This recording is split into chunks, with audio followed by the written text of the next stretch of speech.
तभी चंद्र कुंवर बरतवाल खादी ग्राम उद्योग एवं पर्यटन सर्वोत्सव मेला शुभारंभ के अवसर पर अभी आप सब लोग जिनको सुन रहे थे, आप सब के बीच में जो पैदा हुए, जिन्होंने इसी क्षेत्र से अपने राजनीतिक जीवन की शुरुआत की, आप सब लोगों ने जिन्होंने अनेकों बार इस क्षेत्र से आशीर्वाद दिया, विधानसभा में भेजा और आज ये पोखरी से शुरू होकर पूरे प्रदेश को भारतीय जनता पार्टी के प्रदेश अध्यक्ष के नाम से नेतृत्व देने का काम कर रहे हैं। ऐसे हमारे यशस्वी प्रदेश अध्यक्ष आदरणीय महेंद्र प्रसाद भट्ट जी, हमारे पार्टी के जिला अध्यक्ष भाई रघुवीर सिंह बिष्ट जी, हमारे कर्णप्रयाग क्षेत्र के लोकप्रिय एवं जुझारू विधायक, बहुत ही सहज सरल भाई अनिल नौटियाल जी, नगर पंचायत पोखरी के अध्यक्ष, जिन्होंने हिंदी में और गढ़वाली में दोनों में यहाँ पर कविताओं का हम सब लोगों के सामने प्रस्तुतिकरण किया, आदरणीय लक्ष्मी प्रसाद पंत जी, डीसीपी के चेयरमैन भाई गजेंद्र रावत जी, और जिन्होंने हेमंत कवि चंद्र कुंवर बरतवाल पर एक बहुत अच्छी पुस्तक, जिनका हम सब के हाथों यहाँ पर विमोचन हुआ, श्री युगंबर बरतवाल जी, सचिव मेला समिति, पूर्व विधायक बहन मोनी देवी शाह जी, पूर्व अध्यक्ष नगर पंचायत पोखरी सुशीला रावत जी, बहन वत्सला सती जी, श्री समीर मिश्रा जी, जिला महामंत्री कर्नल हरिंदर रावत जी, हमारे युवा नेता भाई मयंक पंत जी, मेला व्यवस्थापक देवेंद्र नेगी देगा भाई, हमारे चमोली के जनपद अध्यक्ष जिला मीडिया प्रभारी महावीर सिंह रावत जी, श्री जितेंद्र सती जी, नगर अध्यक्ष मंडल पोखरी, वीरेंद्र पाल भंडारी जी, ग्रामीण मंडल अध्यक्ष, श्री नवीन ठाकुरी जी, प्रदेश उपाध्यक्ष जनजाति मोर्चा, दिखपाल सिंह नेगी जी, वरिष्ठ नेता रामचंद्र गौड़ जी, जो हमारे सामने बैठे हुए, अनूप चंद्र जी, जिला पंचायत सदस्य पोखरी, श्री वीरेंद्र राणा जी, अध्यक्ष व्यापार संघ पोखरी, विनोद नेगी, सदस्य जिला पंचायत, रमेश मैपुरी जी, पूर्व महामंत्री तारा थपलियाल जी, मातवर सिंह जी, पूर्व अध्यक्ष जयपाल रावत जी, रंजना रावत जी, महिला मोर्चा अध्यक्ष महेश्वरी नेगी जी, युवा मोर्चा के हमारे सभी कार्यकर्ता भाइयों, यहाँ पर उपस्थित हमारे जिला प्रशासन के जिलाधिकारी श्री हिमांशु जी, एसपी श्वेता चौबे जी, और दूर दूर से आए हुए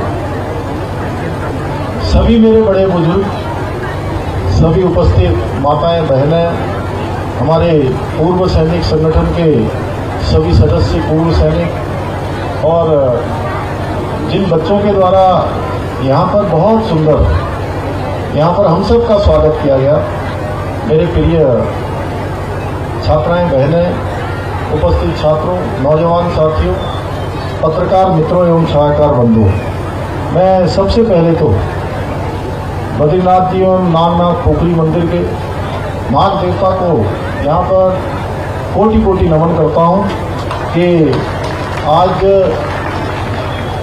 2 दिन से हम लोगों ने कार्यक्रम बनाया हुआ था कि आप सबके बीच में आएंगे,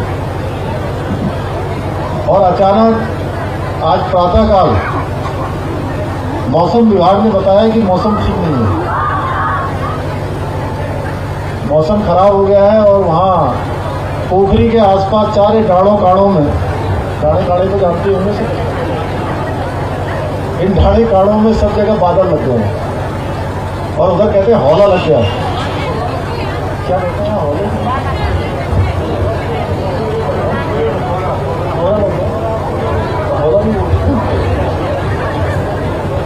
हौला लग गया है, कोहरा लग गया, हौला लग गया, बादल आ गए। तो महेंद्र जी बहुत चिंतित थे, और मैं सच बताऊं तो मेरी बड़ी इच्छा थी कि मैं मेले में आऊं और आप सब लोगों से मिलूं, आप सबके दर्शन करूं, क्योंकि मैं पिछले वर्ष भी आया था और मैंने देखा कि आप सब लोगों का जो स्नेह था, जो प्रेम था, मैं उसको भूल नहीं पाया और मुझे लगा कि जरूर आपके बीच में जाना चाहिए। ऊपर से महेंद्र जी का बहुत आग्रह और इनका कहना था कि मैं पहली बार पोखरी जा रहा हूं तो आपको साथ में जरूर चलना है। अब मैं सोच रहा था महेंद्र जी की भी इच्छा है, मेरी भी इच्छा है, पता नहीं भगवान की क्या इच्छा है। अब सच बताएं तो देखिए, न महेंद्र जी आए न मैं आया हूं, ये तो सब भगवान बद्रीनाथ जी ने और नागनाथ जी ने हम लोगों को बुलाया और आप लोगों को बुलाया। इसलिए मेले में आने से पहले ऐसा लग रहा था, पायलट बोला लास्ट समय में भी कि साहब वहां पर जो है मौसम खराब है, क्या करें। मैंने कहा यहां से चलिए, यहां से आप शुरू करिए और वहां जाते जाते मौसम साफ हो जाएगा। और मैंने कहा और भगवान की भी इच्छा हुई, इंद्रदेव भी रुक गए और सूर्यदेव भी प्रसन्न हो गए। देखिए यहाँ पहुंचे, पूरे रास्ते भर बारिश हो रही थी, रास्ते भर कोहरा लगा हुआ था और यहाँ पहुंचते ही मौसम बिल्कुल साफ हो गया। तो मैं तो भगवान इंद्रदेव को और भगवान सूर्यदेव को, भगवान इंद्र को इसलिए कि उन्होंने पहले यहाँ पर आके सब कृपा कर दी, जितनी धूल उड़ रही होगी, जितना ये हो रहा होगा, साफ सफाई कर दी। और ऊपर से भगवान सूर्यदेव ने कहा कि गीला हो गया है, मौसम खराब हो गया है, उसको साफ कर देते हैं। उन्होंने भी आकर अपनी उपस्थिति दे दी, दोनों की उपस्थिति को भी प्रणाम करता हूँ। 20 अगस्त 1919 को जन्मे, प्रकृति की गोद में हिमवंत पुत्र चंद्र कुंवर बरथवाल जी को हिंदी कवि ही नहीं बल्कि समीक्षक जो हिंदी के हैं वो उनको कालिदास भी मानते हैं। और देखिए, जीवन में बरथवाल साहब हमारे बहुत विद्वान हैं और दीवान साहब ने तो क्या गजब की यहाँ पर जो है अपनी प्रस्तुति दी कि मन जो है बिल्कुल प्रसन्न हो गया। और मैं समझ रहा हूँ कि हमारे पत्रकार बंधु जो सामने बैठे हैं, इनका भी दिल अगर किसी का थोड़ी देर के लिए कहीं मन में थोड़ा सा कहीं संकुचन हो रहा होगा तो बिल्कुल वो प्रस्फुटन होता है। इतनी जोरदार उन्होंने कविता कही और हम पूरा जीवन जी लेते हैं, कई बार पूरा जीवन जी लेते हैं। एक सामान्य जैसे होता है, घर में पैदा हुए, बड़े हुए, फिर आपने भी वही काम शुरू किया,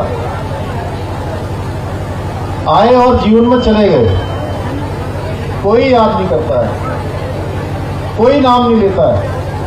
अगर आज हम हिमवंत कवि चंद्र कुंवर बरथवाल जी को याद कर रहे हैं तो इसलिए कर रहे हैं कि उन्होंने बहुत छोटी अल्प आयु में 28 साल के जीवन काल में ही अनेक कहानियां, एकांकी, बाल साहित्य के साथ ही 1000 से भी अधिक अनमोल कविताओं की रचना कर हिंदी साहित्य को अनमोल कविताओं का एक बहुत बड़ा खजाना देने का काम किया। इसीलिए हम सब लोग उनको याद कर रहे हैं। और वो प्रकृति के कितने प्रेमी थे, वो इसमें झलकता है कि उनकी मृत्यु को आत्मीय ढंग से और विस्तार से देखने वाले उनके जो मित्र थे, पहले कवि थे, जिस पर उनकी कुछ पंक्तियां इस प्रकार से भी हैं जो चंद्र कुंवर बरथवाल जी ने लिखी थी। मैं न चाहता युग युग तक पृथ्वी पर जीना, पर उतना जी लूं जितना जीना सुंदर हो। मैं न चाहता जीवन भर मधुरस ही पीना, पर उतना पी लूं जिससे मधुमेह अंतर हो, जिससे मधुमेह अंतर हो। ये पंक्तियां हिंदी के कालिदास के रूप में माने जाने वाले प्रकृति के चहेते कवि बरथवाल जी की हैं, चंद्र कुंवर जी की हैं। और उन्हीं के नाम से ये हम शरदोत्सव और ये पर्यटन मेला यहाँ पर आयोजित कर रहे हैं। उनकी अधिकांश कविताओं को उनके गांव मलकोटी के पास पावलिया में उन्होंने लिखी हैं। बाकी तो अभी योगेंद्र जी ने पूरी अपनी पुस्तक में उसका विस्तार से वर्णन किया है। पावलिया उस मंदाकिनी नदी के किनारे है जो कालीमठ और कविलता गांव से निकलती है। कविलता को प्रसिद्ध संस्कृत नाटककार और कवि कालिदास का भी जन्म स्थान माना जाता है। ऐसे ही चंद्र कुमार बर्तवाल जी ने जहाँ छायावाद, रोमानियत, रहस्यवाद इस मिश्रण की परिपक्वता को प्राप्त कर उस समय जब प्रगतिवाद भी चरम पर था, उस समय इन कविताओं का उन्होंने लेखन किया। इन कविताओं का उन्होंने कहीं न कहीं अपनी लिपि में लाने का काम किया। और या हम ये भी कह सकते हैं कि जैसे छायावाद में जयशंकर प्रसाद जी, निराला में सुमित्रा नंदन पंत जी और महादेवी वर्मा जैसे चारों स्तंभों के मिश्रण थे, और उनके परम मित्र शंभू प्रसाद बहुगुणा द्वारा प्रकाशित अगर ये कविताएं न की गई होती तो शायद इसका ध्यान कहीं नहीं जाता। इसलिए मित्रों का भी सबके जीवन में बहुत बड़ा महत्व है। इसलिए आज जहाँ चंद्रकुमार बर्तवाल की मृत्यु के बाद भी उनके सहपाठी शंभू प्रसाद बहुगुणा ने उनकी रचनाओं को प्रकाशित करवाया और हम सब के सामने उनको लाने का काम किया। आज उनके इस मेले के शुभारंभ अवसर पर मैं उनको बहुत अपनी भावभीर्ण श्रद्धांजलि भी देता हूँ, उनको नमन भी करता हूँ। भाइयों बहनों, ये पोखरी का जो स्थान है ये बहुत ही सुंदर स्थान है। बहुत यहाँ पर हमारे पूरे इस क्षेत्र में बहुत विकास की संभावनाएं हैं। और हमारे महेंद्र प्रसाद भट्ट जी ने पूरे विधानसभा में, चाहे 2002 से लेकर 2007 के बीच में हो, जिसका अभी उन्होंने उल्लेख किया कि उस समय ये विपक्ष के विधायक होते थे और नारायण दत्त तिवारी जी मुख्यमंत्री होते थे। और मैं जानता हूं कि एक विपक्ष में जो विधायक होता है, अगर वो अपना काम ठीक प्रकार से करता है तो कोई दिक्कत नहीं होती है। और उसका उदाहरण है महेंद्र प्रसाद भट्ट जी और अनिल नौटियाल जी। दोनों लोगों ने अपने अपने क्षेत्रों में अनेकों काम किए। और मैं भी जब 2012 में विधायक बना था तो उस समय बहुगुणा जी मुख्यमंत्री होते थे और कांग्रेस पार्टी के होते थे।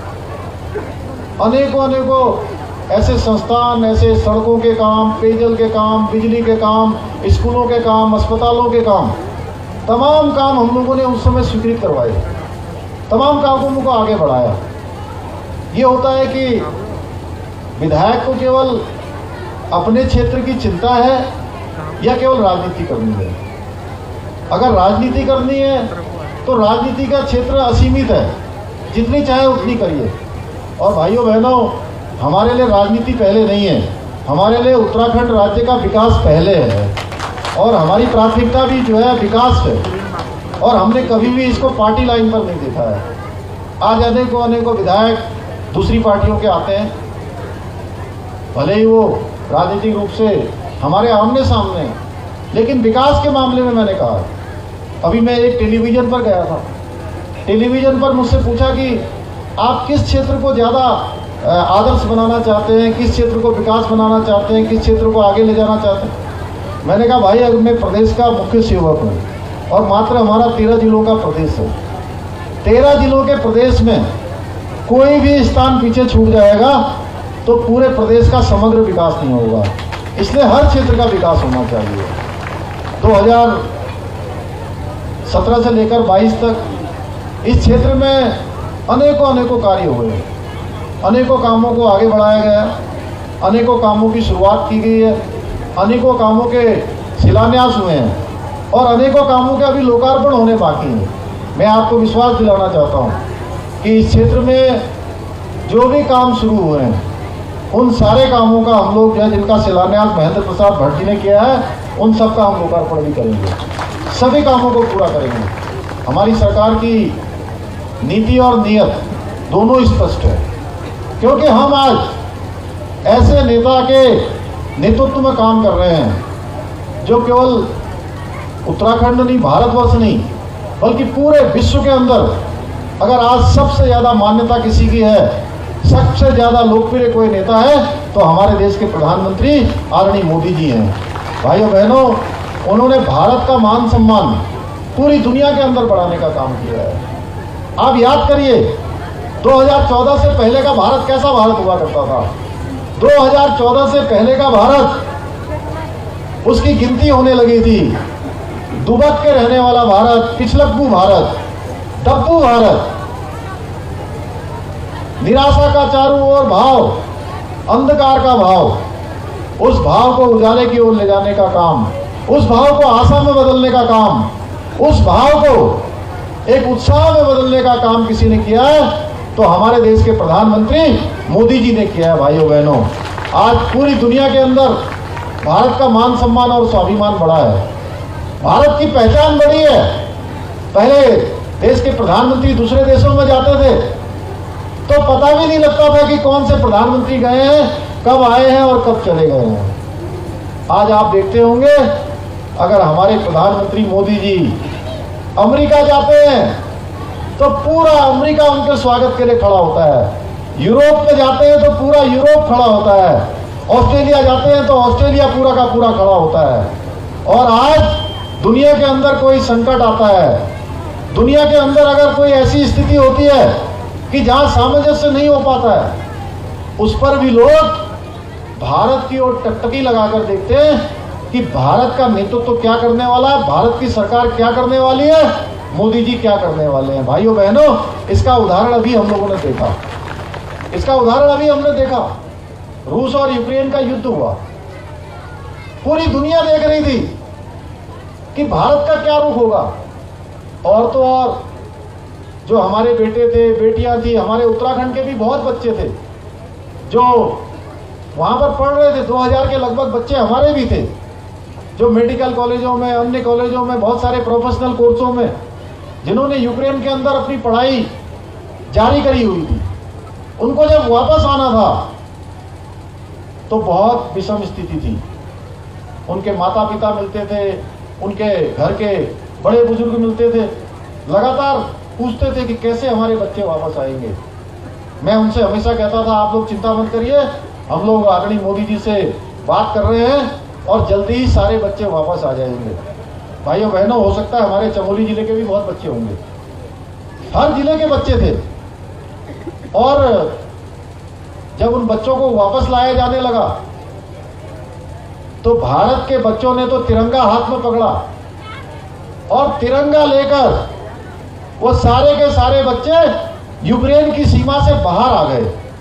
और ऐसे बच्चे, ऐसे देशों के बच्चे जो रात दिन हमको कोसते हैं, पानी पी पी कर कोसते हैं, हमारी बुराइयां करने में कभी पीछे नहीं रहते, चारों ओर आतंकवाद को छेड़ने का काम करते हैं, जिहाद को भड़काने का काम करते हैं, अलगाववाद को बढ़ाने का काम करते हैं, सीमा पार से लगातार गोलीबारी करते हैं। उन देशों के बच्चे भी अपने हाथों में तिरंगा लेकर बाहर आए। बच्चों, यह है नया भारत। भाइयों बहनों, उन बच्चों को भी बाहर आने के लिए भारत का तिरंगा अपने कंधों पर लेना पड़ा, अपने हाथ में लेना पड़ा।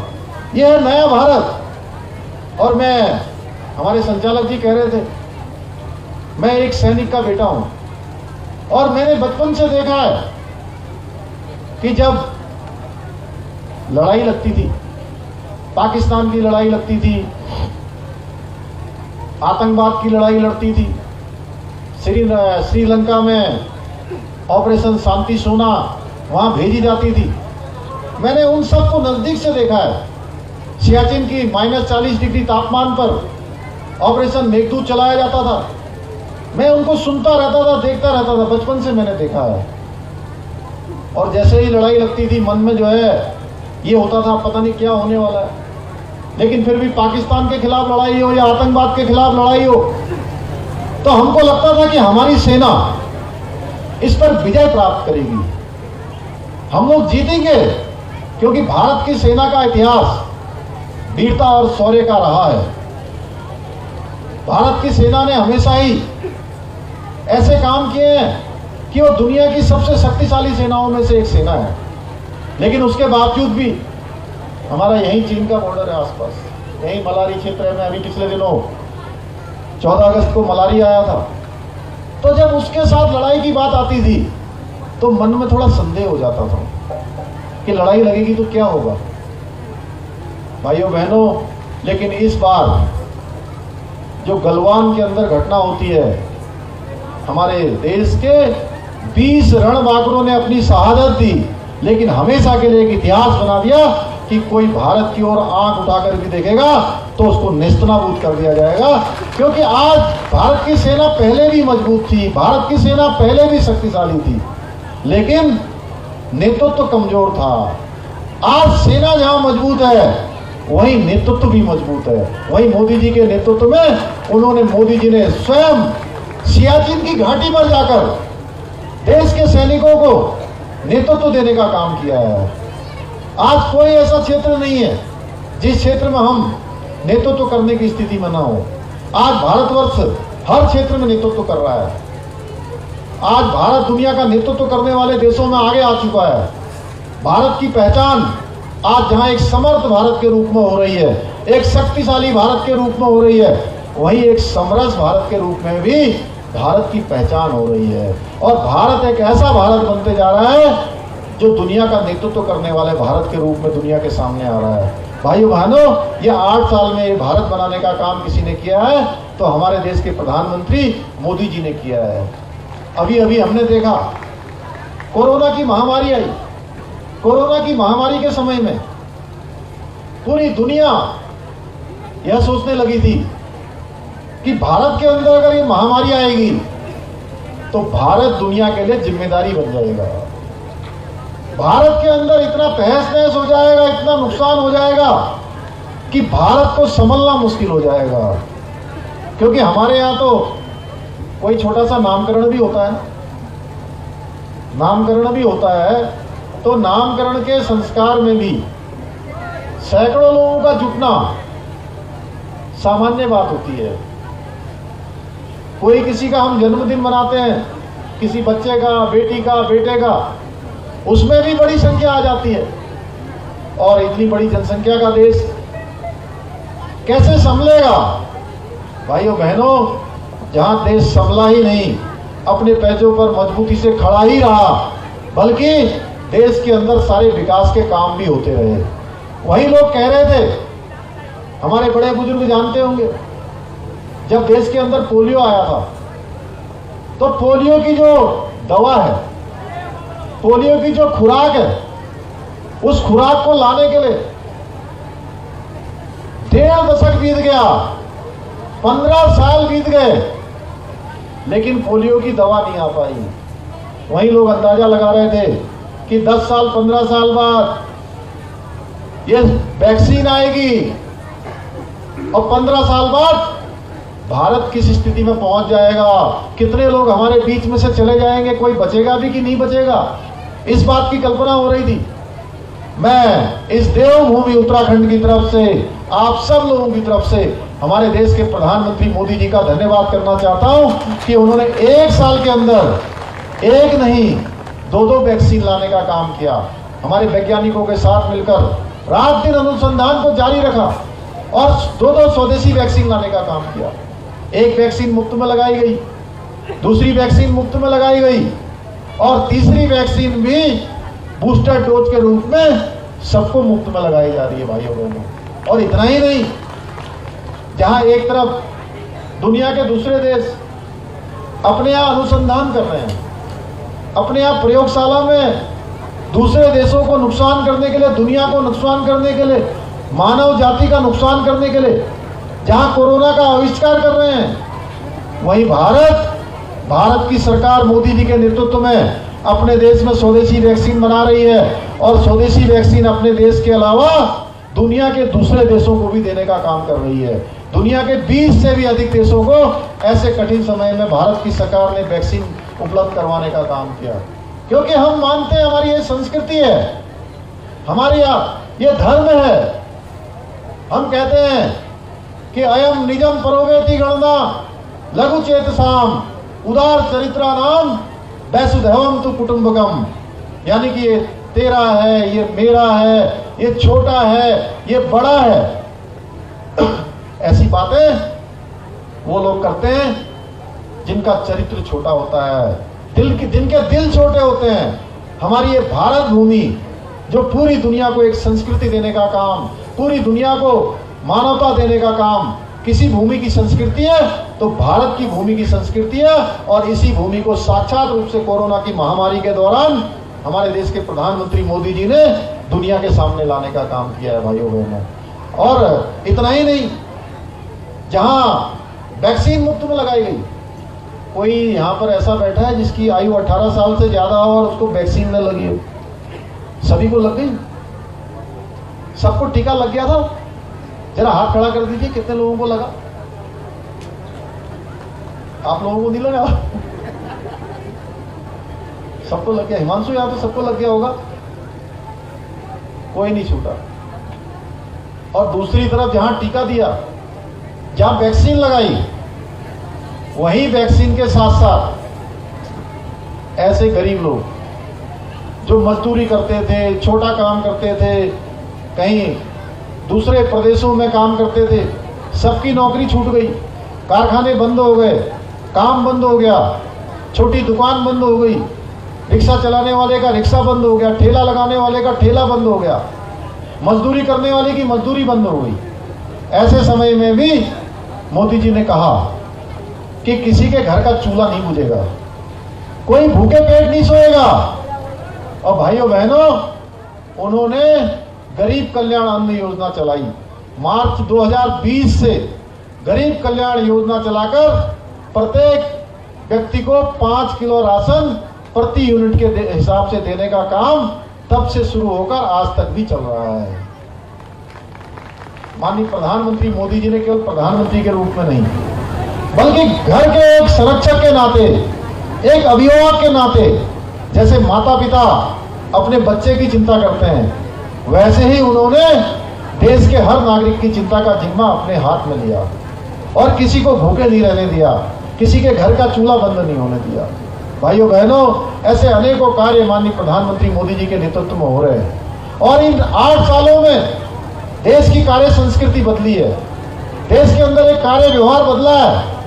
उन्होंने कहा है कि भ्रष्टाचार को जड़ से समाप्त करना है, जो हमारे गुलामियत की जंजीरें हैं उन जंजीरों को भी उखाड़ फेंकना है।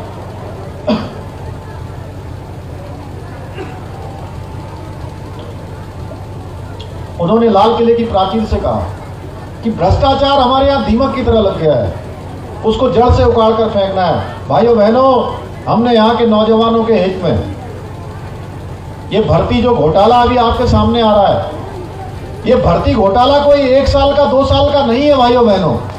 ये भर्ती घोटाला बहुत लंबे समय से चल रहा था, बहुत बार इसके खिलाफ मांग उठती रही, लेकिन इसकी जांच कभी नहीं हुई। भाइयों बहनों, अगर मैंने इस जांच का जिम्मा लिया है, इस जांच को आगे बढ़ाया है, तो मैंने हर उत्तराखंड के भाई बहनों के हक में आगे बढ़ाया है, हमारे नौजवानों के हक में इसको आगे बढ़ाया है। और हमने ये ताकत अगर किसी ने हमको दी है कि हम भ्रष्टाचार को जड़ से समाप्त करेंगे, जहां मोदी जी का हमको आशीर्वाद है, वहीं आप सबका भी आशीर्वाद है, आप सबका भी समर्थन है। इसलिए हमने तय किया कि हमारे बेटे बेटियों के साथ जो छल करने वाले हैं, धोखा करने वाले हैं और आगे आकर उनके सारे एग्जामों में धोखा होने वाला है, धोखा होता है। पिछले 10 साल से भी ज्यादा समय से लगातार नौकरियां बेची जाती रही, लगातार उनको जो है पेपर लीक करवाते रहे, लगातार पेन ड्राइव पर नकल होती रही, प्रश्न पत्र जो है पूरी तरह से उसको आंसर शीट लेकर परीक्षार्थियों को देते रहे भाइयों बहनों, लेकिन आज तक जो है इसकी जांच नहीं हुई। मेरे सामने जैसे ही मामला आया, हमने तय किया कि हम अपने बच्चों के भविष्य के साथ किसी भी कीमत पर खिलवाड़ नहीं होने देंगे।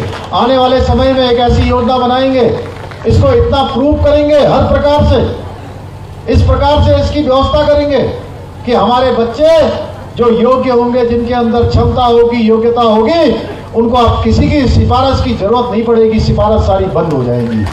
और अभी तक 39 लोगों को उत्तराखंड के एसटीएफ ने अभी तक गिरफ्तार कर लिया है भाइयों बहनों।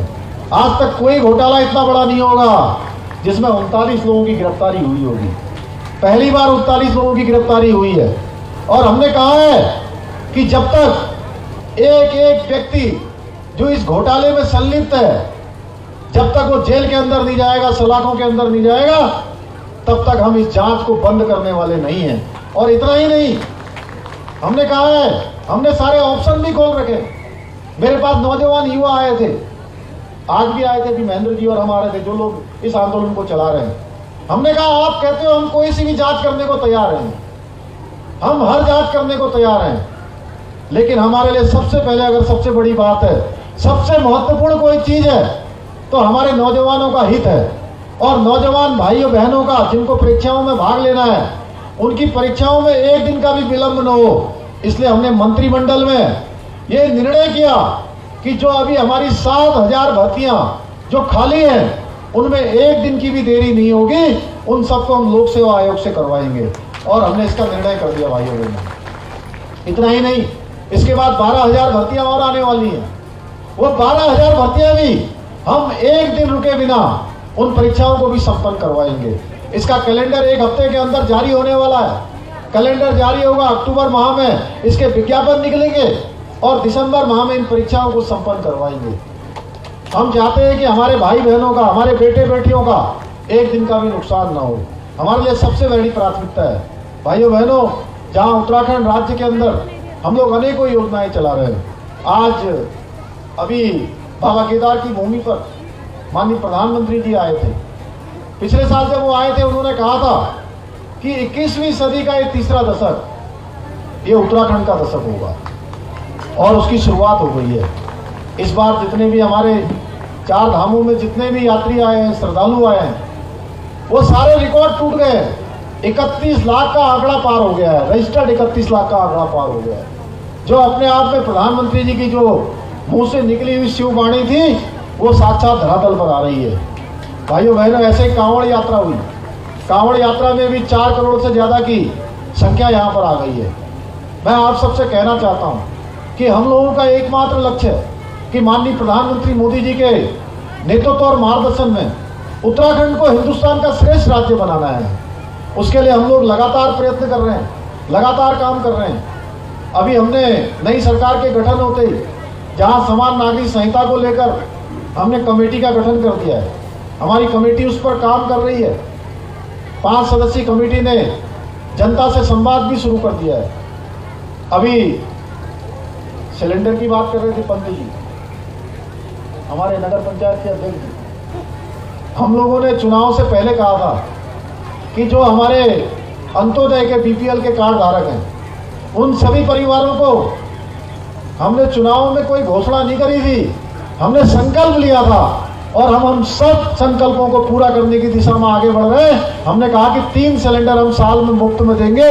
भाइयों बहनों, हम बहुत जल्दी उन 3 सिलेंडर को देने की योजना जो है पूरे प्रदेश के अंदर लॉन्च करने वाले हैं। भ्रष्टाचार को लेकर 1064 हमने जो है एक नंबर लॉन्च कर दिया है, और उस पर कोई भी आदमी, आप लोगों में से भी कहीं पर आपको लगे कि यहाँ पर भ्रष्टाचार हो रहा है, यहाँ पर कोई काम को करवाने के लिए रिश्वत मांगी जा रही है, आप उस नंबर को डायल कर देंगे 1064, आपकी रिपोर्ट उस पर दर्ज हो जाएगी।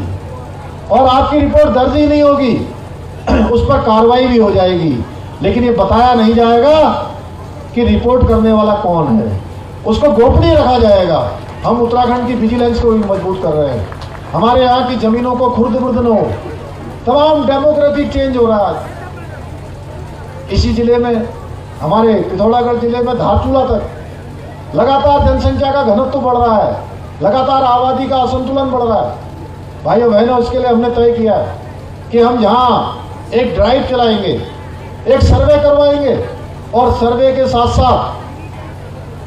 साथ साथ इन स्थानों के लिए विशेष रूप से जो भूमि का हमारा अध्यादेश है, हमने चुनाव से पहले इस पर एक कमेटी बनाई थी और उस कमेटी की अब रिपोर्ट आ गई है।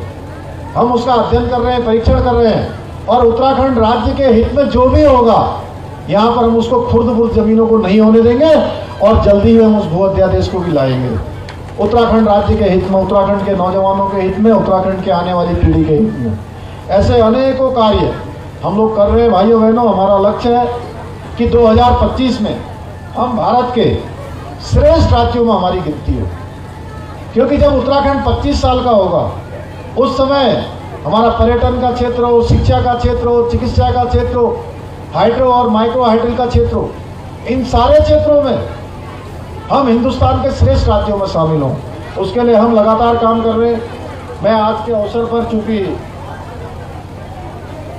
अभी देहरादून में भी कई सारे कार्यक्रम लगे हैं, मेरे पास बोलने के लिए बहुत सारी चीज़ें हैं। मैं जानता हूँ मेरी माताएं बहनें दूर दूर से आई हुई हैं, हमारे बड़े बुजुर्ग दूर दूर से आए हैं। मैं आपकी उपस्थिति को प्रणाम करता हूँ और आपसे कहना चाहता हूँ कि जो हमने संकल्प लिया है, हम उस संकल्प को पूरा करेंगे।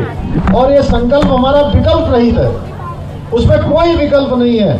हम संकल्प को लेकर आगे बढ़ेंगे, संकल्प को लेकर सिद्धि तक पहुंचेंगे।